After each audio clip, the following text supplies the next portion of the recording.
So మనకి అప్పుడు చదువు మీద మన పేరెంట్స్ ప్రెషర్ వల్ల ఏంటంటే మనకి డే 1 చూసేది లేదు. సో ఒక 50 రోజులు ఆడిన తర్వాత సినిమా మన ఇంటి దగ్గర ఉన్న థియేటర్కి వస్తే అప్పుడు వెళ్ళాలి.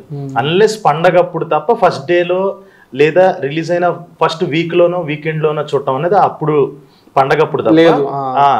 నాన్ ఫెస్టివల్ రిలీజెస్ అన్ని 50 days 70 days 100 days అయిన తర్వాత చూడటం అనమాట. కానీ నాకు తెలిసినంత వరకు ఐ థింక్ సమరసింహారెడ్డియే అనుకుంటా నేను చూసింది రిలీజ్ అయిన ఫ్రెష్ టైంలో. అంటే ఏంటంటే ఇంకొకటి ఇప్పుడు మనం ఏంటంటే 3 సినిమాలు వస్తే 3 కవర్ చేస్తాం, అప్పుడు అలా కాదు కదా, చూజీగా ఉండి ఒకటే వెళ్ళాలి. ఇప్పుడు ఉద్యమంలాగా ఆ ట్రాన్సిషన్ పీరియడ్ కూడా ఒకటి ఉంది చెప్తా.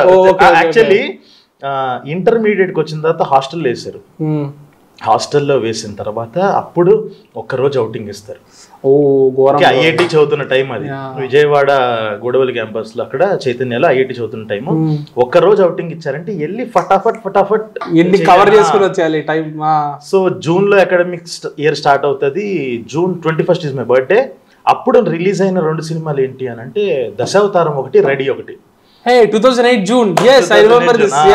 ఆ టైంలో ఒకేసారి Dasavatharam, ready back to back చూడటం అన్నది నా లైఫ్ లో నేను చేసిన బిగ్గెస్ట్ క్రైమ్.